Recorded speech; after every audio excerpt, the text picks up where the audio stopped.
అంటే జ్ఞానవంతురాలు తన ఇల్లును కట్టును, జ్ఞానముతో తన ఇంటిని కట్టుకుంటుందంట అండి. నిజంగా నువ్వు జ్ఞానవంతురాల్లాగా 3 రాళ్ళు ఏం చేస్తుంది? తన చేతులతో తన ఇల్లును ఊడబెరుక్కుంటుందండి.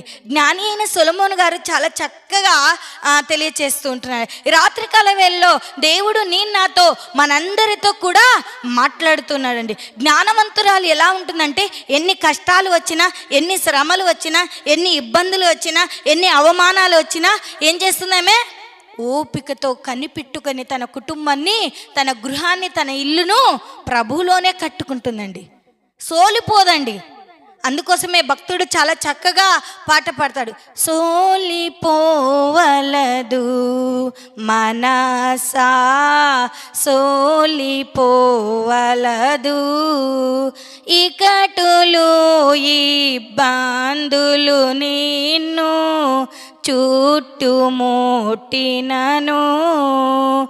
ఇకటులు